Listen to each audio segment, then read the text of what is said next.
Okay, so three types of relations I'm talking about: R, I, and P.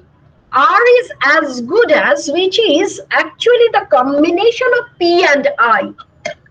R is mathematically greater than equal to type of concept, as good as. It is greater than equal to type of concept. Whereas I is equivalent or equal to. P preferred to is greater than type relation. So R consists of both P and I, as good as. It takes care of both P and I. Okay? So first two relations are weak relations. Whenever there is equal to sign or whenever there is I indifferent with context, that relation is called the weak relations. On the other hand, the third one is the strict relation. Strict relation. Preferred to. I told you it is greater than type. Okay, so it is a strict relation. So when we are considering this kind of technique which we apply in context of set theory, it may happen that the binary relation is weak or the binary relation is strict in nature. We require three axioms concerning the relation R in order to state the definition of rational behavior. We require three axioms concerning the relation R in order to state the definition of rational behavior. Okay, so first we defined three types of relation: R, I, P. Now using this relation, we will consider the definition of rational behavior. Axiom 1. Ma'am, Ma'am, can you Yes. please bring that last page? ma'am, and the first one also, that rational user, that consumer, that page also. Yes, ma'am, this one, thank you. Axiom 1. I mentioned I'll use three axioms of preferences. Axiom 1 is the completeness in preference. Completeness in preference.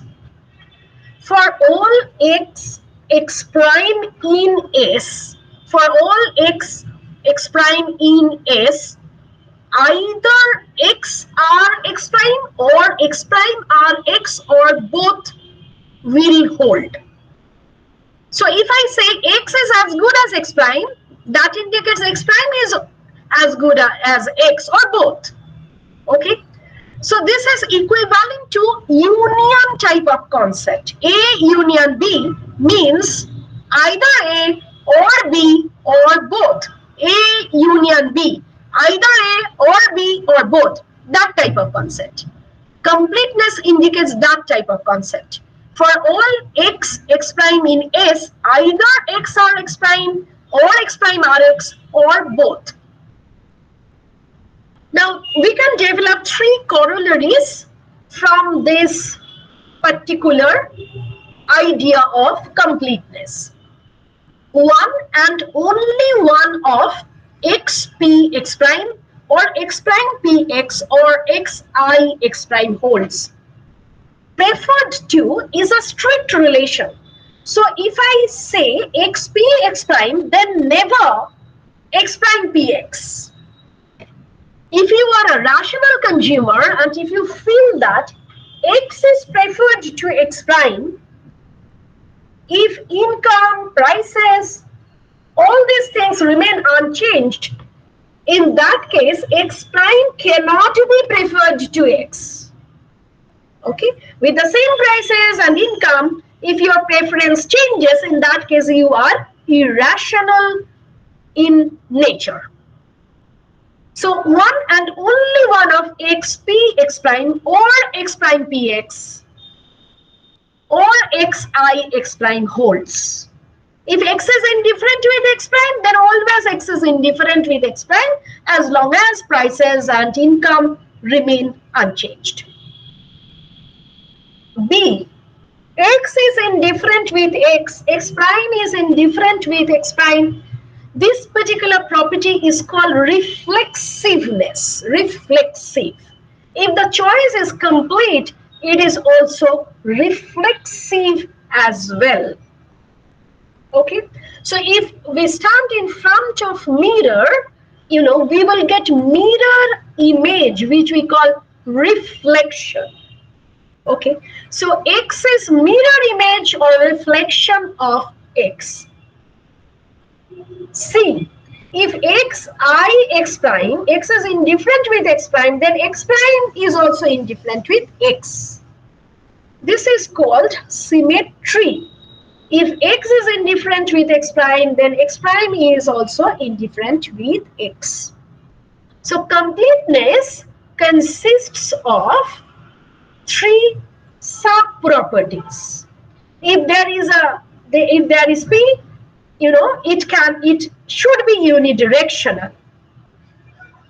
If I consider similar commodities X and X two times, X will be indifferent with X, which we call reflexiveness, and there is the property of symmetry as well.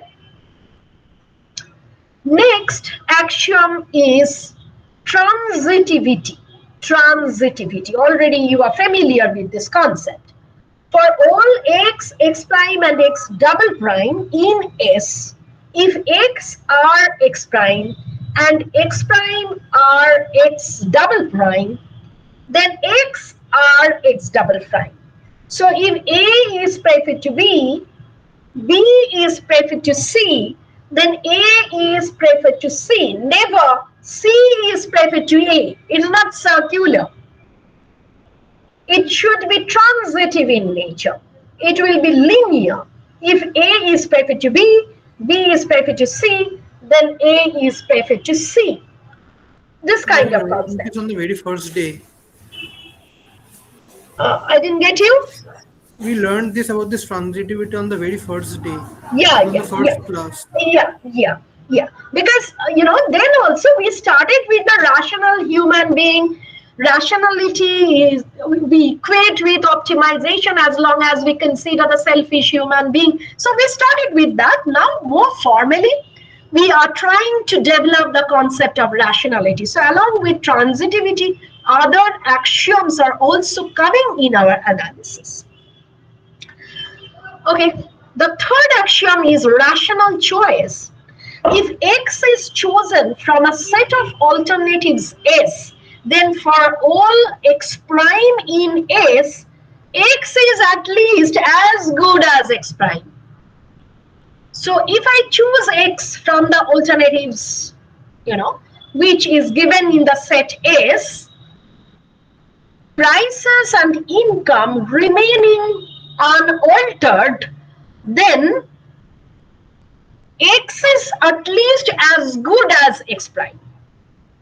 Otherwise, if X prime is preferred to X, and if I choose first X, in that case again, it is not a rational choice. So a choice will be rational if X is chosen from a set of alternative S, then for all X prime in S, X should be at least as good as X prime. X are X prime. Any question?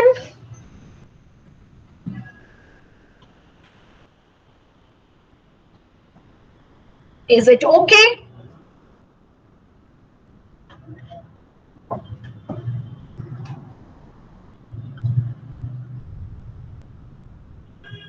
If the relationships between alternatives are all of the type preferred to relationship, that is, if indifference does not enter the picture, the consumer's ordering is referred to as a strict ordering. If the ordering includes indifference between any pair, it may be I or R,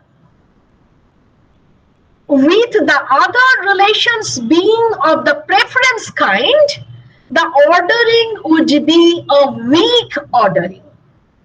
So if there is the notion of I, the ordering will be weak ordering, as good as or indifferent to.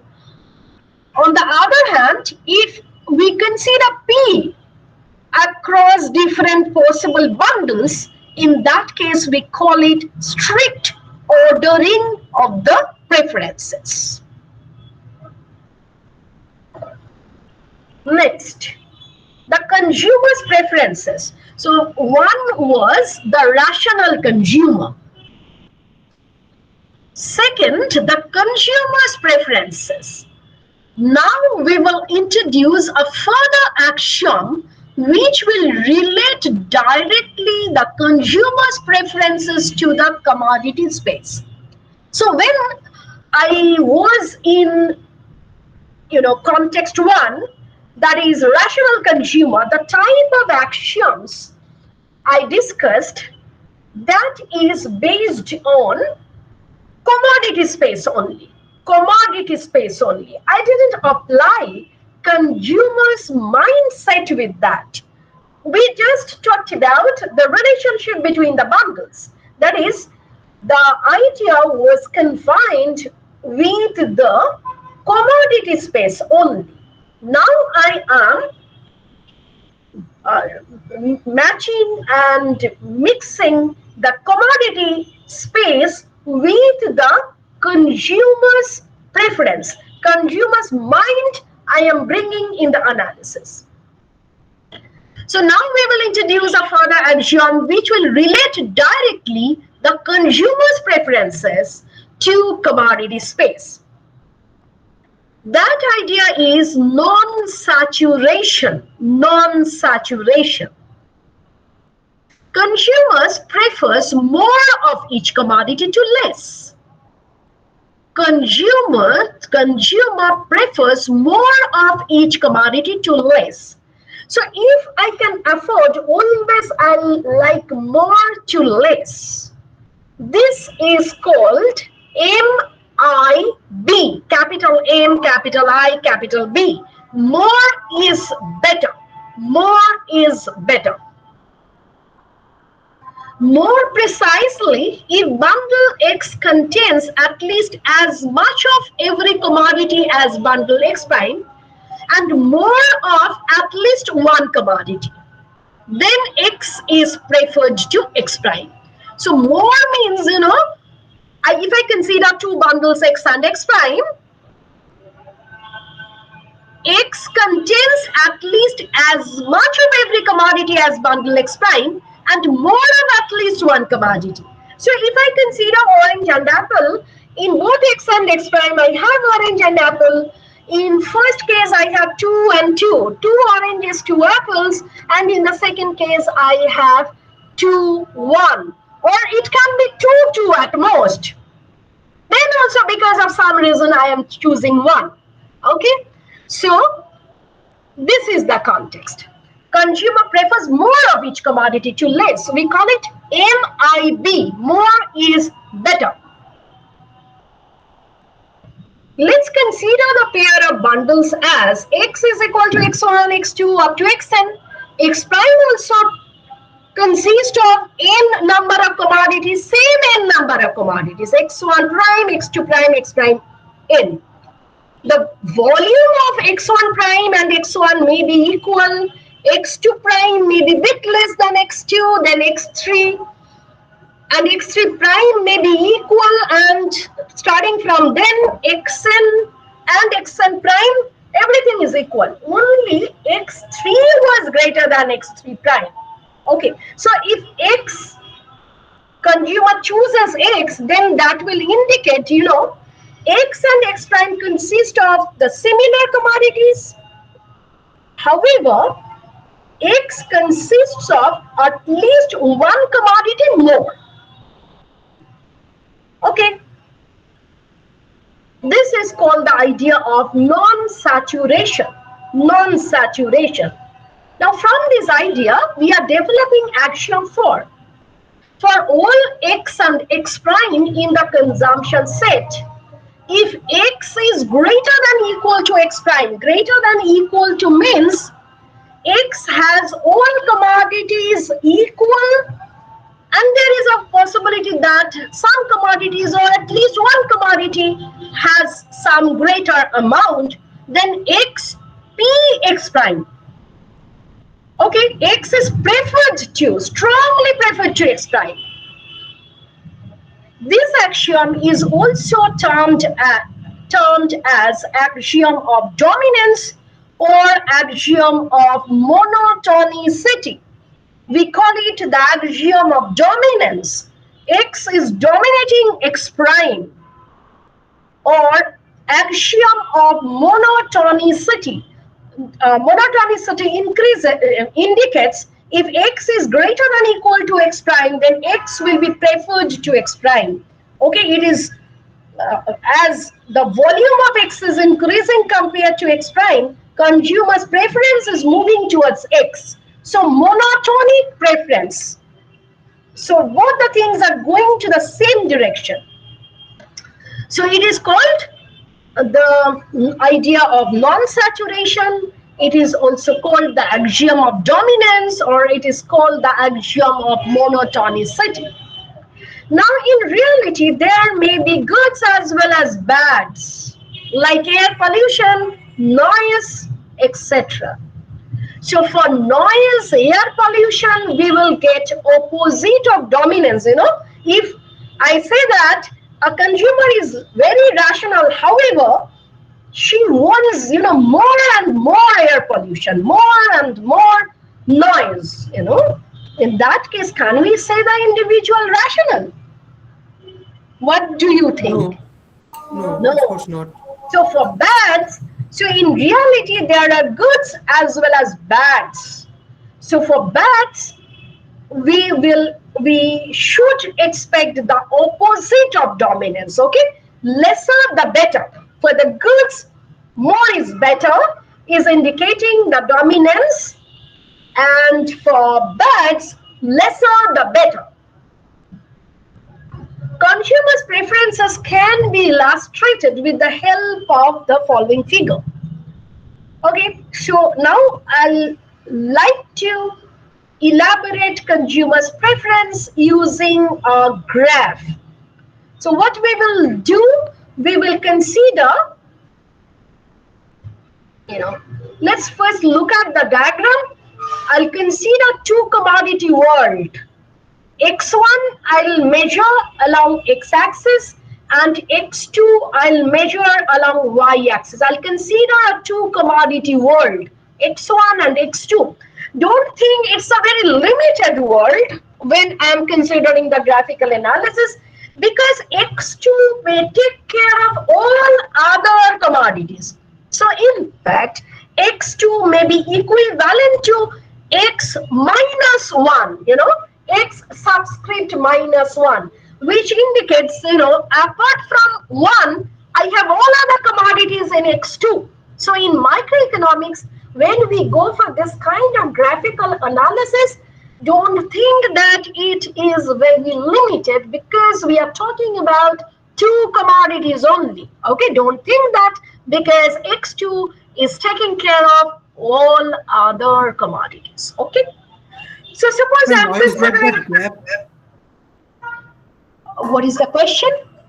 Why is there a gap in the W? Like, see, I am not understanding your question.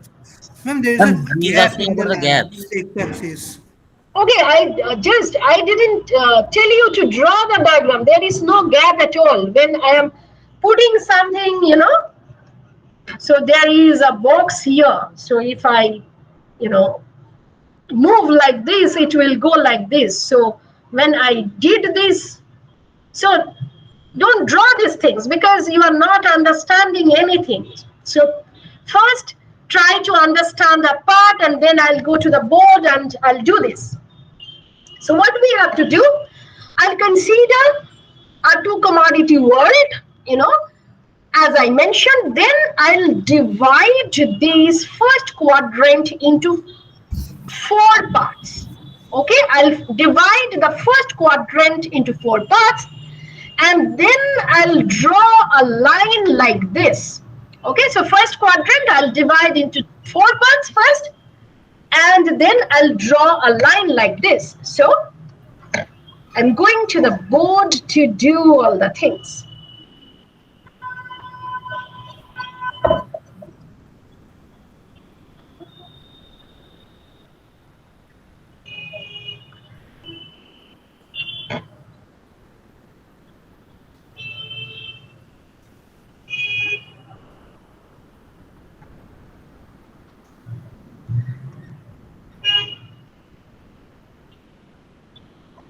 Okay, then let me use different color.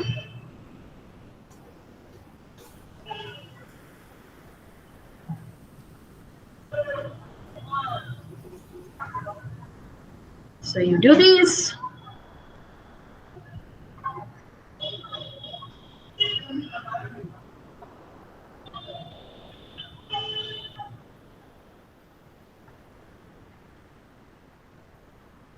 Okay, so the lines will be like this. So now you draw the things. Just a minute.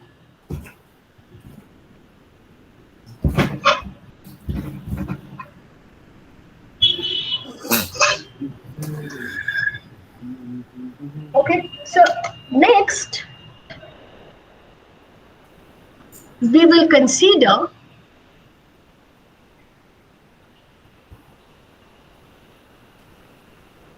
this point of intersection, this point.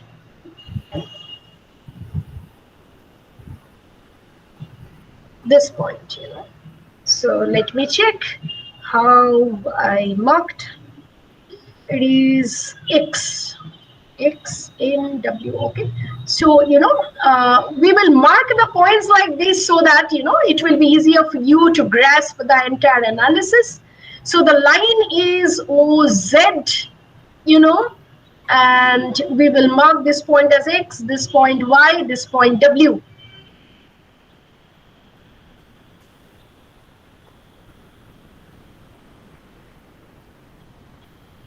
So we are marking this point as.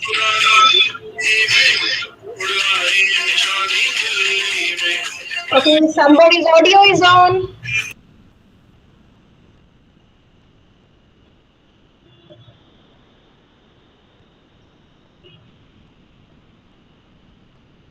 Okay, so mark this points. Okay, now look at the diagram. Okay, and another thing, Z also you can mark. Now consider any point, any point. Just look at the diagram, don't do anything. If I consider this point, can you tell me whether this point will be preferred to, not preferred to, or as good as, or I with X? Not preferred to X. Why preferred to? Because it has more of X1 and X2. Very good. So if I consider a point in this quadrant, now I have divided, the commodity space into 4 quadrants once again. So in this quadrant, all the points, are superior or inferior to X.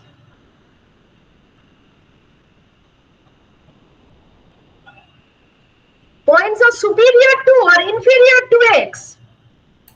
Superior.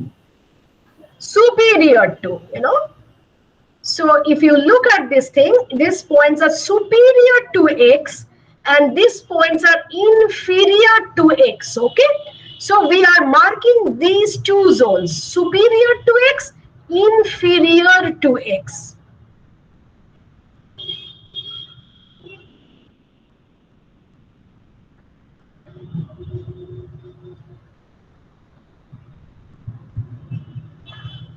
And in this zone,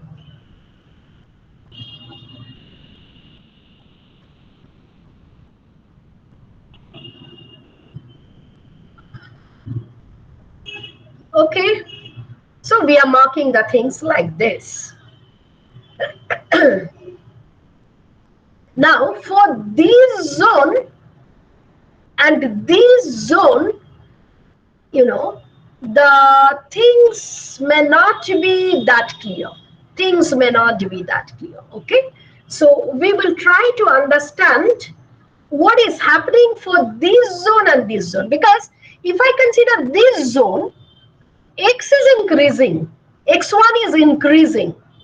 If I go to this direction, x1 is increasing, x2 remaining constant. Okay, or if I consider this zone, x2 may increase, x1 remaining constant. Okay, so all these possibilities are there. So we are not very sure about these two zones. Okay, that is the southwest and sorry,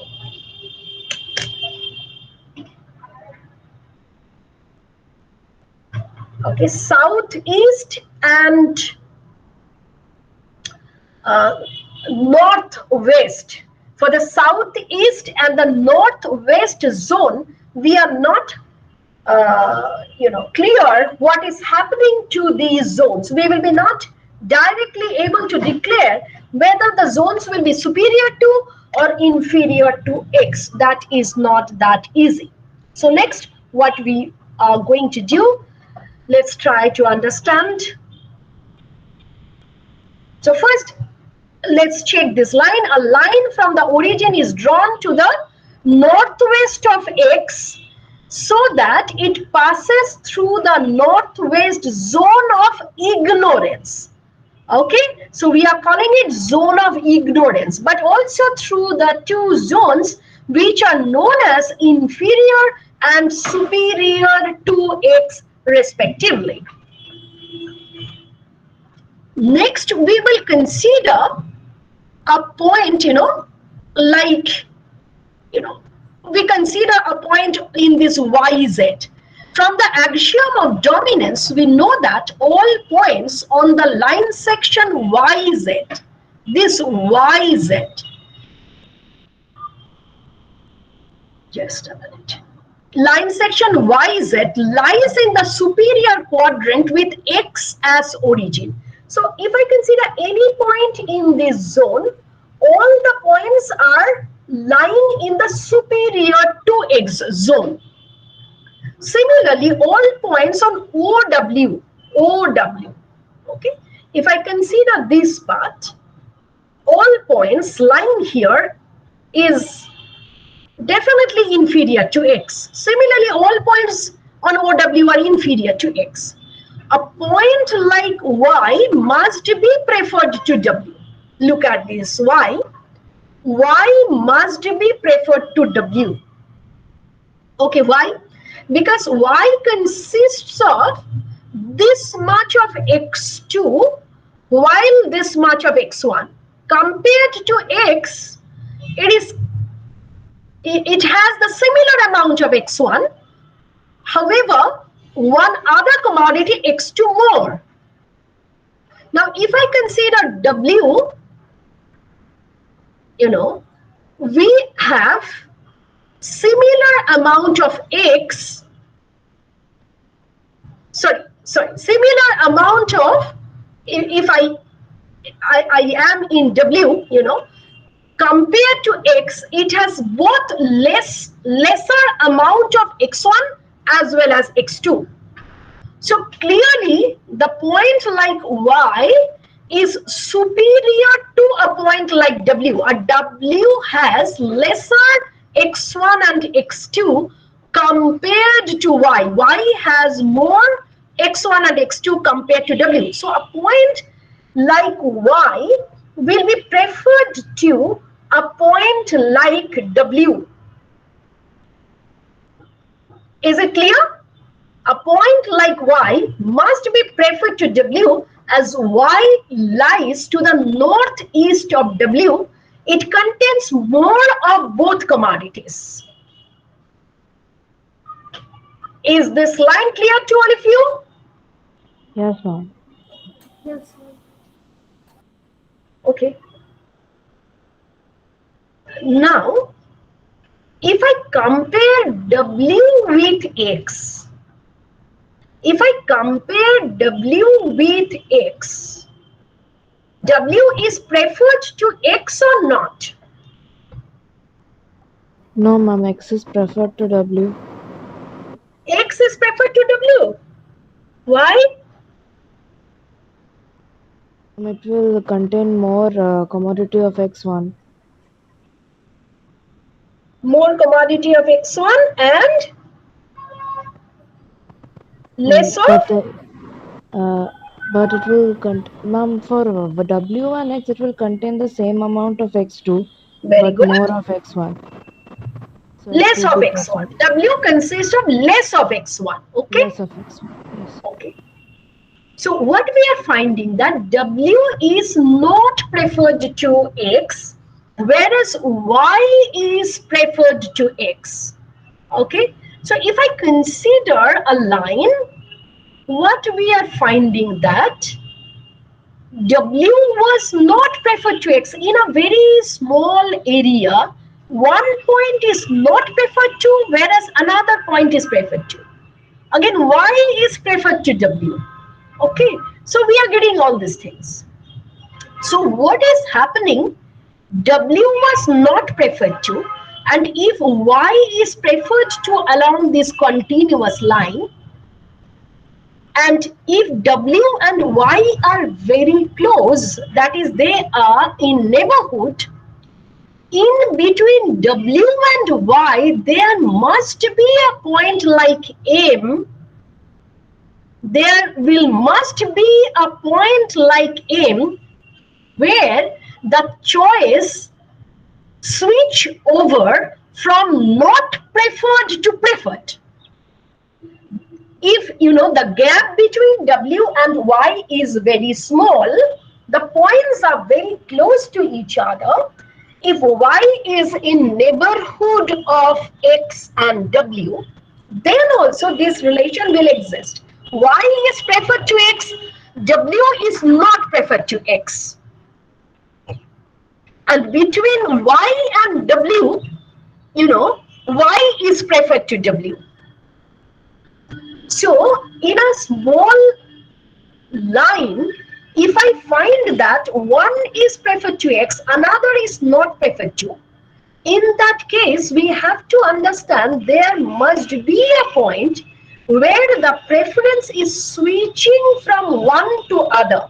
In other words, there must be a point of indifference where not preferred to transforms to preferred to.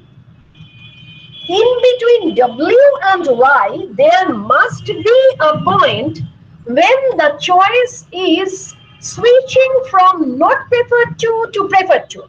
That means there should be a point of indifference when the choice will be transformed from not preferred to preferred to. So if the gap between W and Y is very small, if I consider the choice is continuous in nature and there is a very small gap between these 2 points, this indicates there must be a point of indifference at which this switch over takes place. Okay. So a point like Y must be preferred to W as Y lies to the northeast to W. It contains more of both commodities. Somewhere between W and Y, there is a point which indicates a switch of preferences. Up to W, we know that X is preferred, whereas from Y onwards, we know each point on the ray is preferred to X. Each point on this ray is preferred to X. From this point onwards, each point on ray is preferred to X. This implies there must be a point where this changeover occurs, and this point must lie on WY. This point must lie on WY. So for example, there may be a point like M where this changeover occurs. So M is indifferent with X. The point where the changeover occurs, the choice at that point is indifferent with X. Y is prefect to, W is not prefect to in a very small neighborhood because we assume continuity in the preference or choice is continuous. If we assume in this way, then definitely in between W and Y, there is a point, say M, where this changeover occurs. So M is indifferent to X. So let's do it on our own. Okay, so W and Y are there, and clearly you are understanding Y is prefect to and W is not prefect to. So if this is the thing, okay, then in between W and Y, anywhere, there is a point, I think it will be better. There will be a point,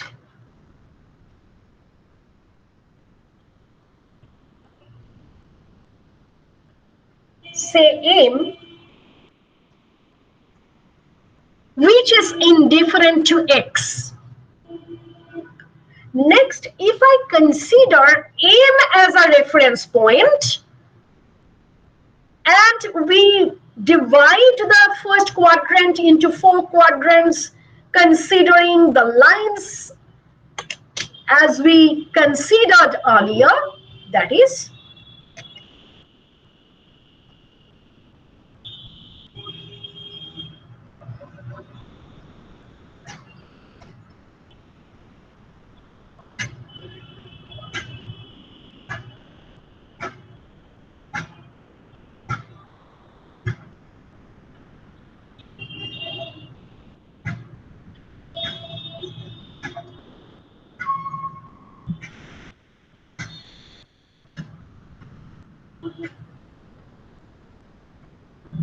okay,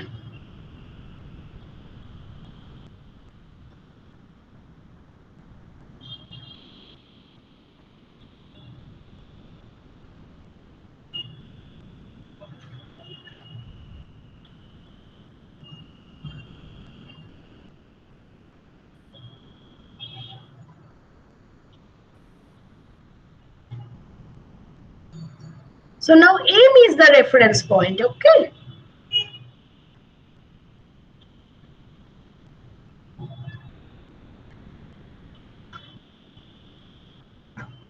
So if I consider a reference point like this, in that case, to the left of M, I can generate a point like say H, where this indifference takes place. Because again, I can draw a line starting from O, passing through this yellow point, and we will be able to generate a point, like this, say, which will be preferred to, and a point like this, which is not preferred to. So this point is a point which is indifferent to M. Now again, if I do the same exercise, if I consider this point as the reference point, I'll get another point to the northwest of this. So in this way, I'll be able to generate a series of points of indifference. And joining these points,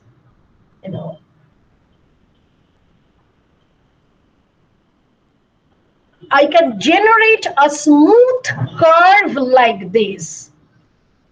And this is known as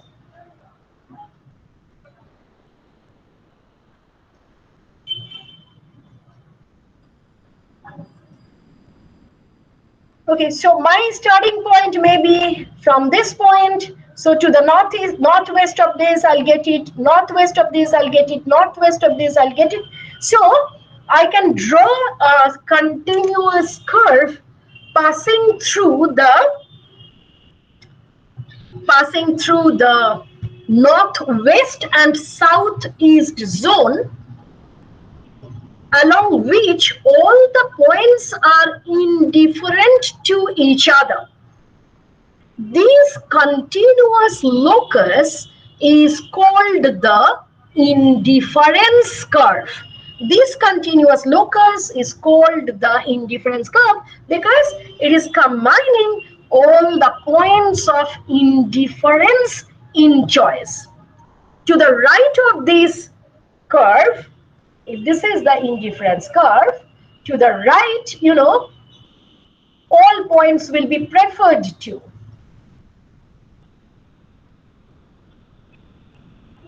And to the left, all points will be not preferred to.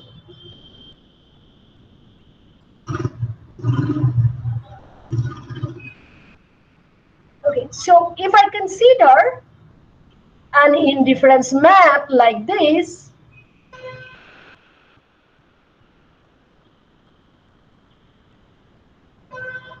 IC3 is preferred to IC2, IC2 is preferred to IC1, IC1 is not preferred to IC2 and IC3, IC2 is not preferred to IC3, etc. Is it okay? Is it understandable?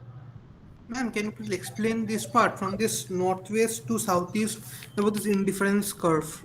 Like once Yeah, again, please. yeah. So let's go back to the slide. Just a minute.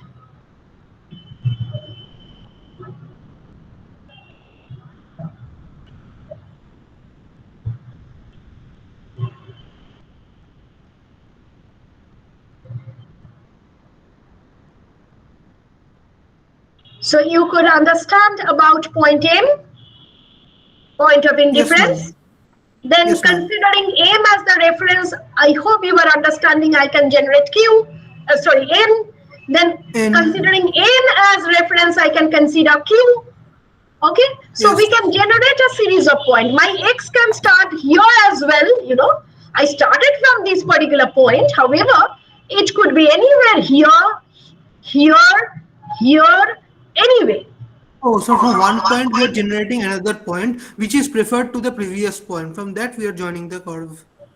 No, indifferent to. Preferred to, Exactly. it's not preferred to, it's indifferent to. Okay, Q Okay. is indifferent to N. N is indifferent with M. M is And indifferent with X. with X. Yeah, so not preferred to. Indifference. Okay. Yes, ma'am. First, I am telling how we are getting a point of indifference considering M. And then I am telling I can consider M as my reference category, reference point, and then I'll be able to generate a point like N, which will be indifferent with M. Then I can consider N as my reference, and we can consider a point like Q, which will be indifferent with N. So Q, N, M, X are indifferent with each other. So joining these points, we will be able to generate a continuous line passing from this zone to this zone, which will give us the indifference curve. Now I get it completely. Okay, so as long as this preference relationship changes smoothly, that means preference is continuous, one can safely assert that there is a point, say M, which is indifferent to X. If this exercise is repeated with M as the reference point, one can establish that there is likely to be a point like N such that NIN. Then with N as reference point, one can establish Q such that QIN and so on.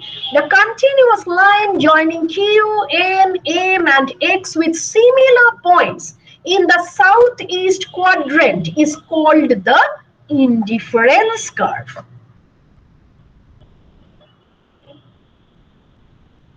Okay, so this is known as indifference curve. Indifference curve is like a pillar in choice theory. Our analysis will be all based on the idea of indifference curve. So it's a pillar in the consumer theory. I hope you have idea about the isoquant equal Yes, quantity ma'am. curve. Okay, Yes, similar ma'am. kind of thing. Similar kind of thing in the production context. Okay, so today I'll stop here. If anyone have any question.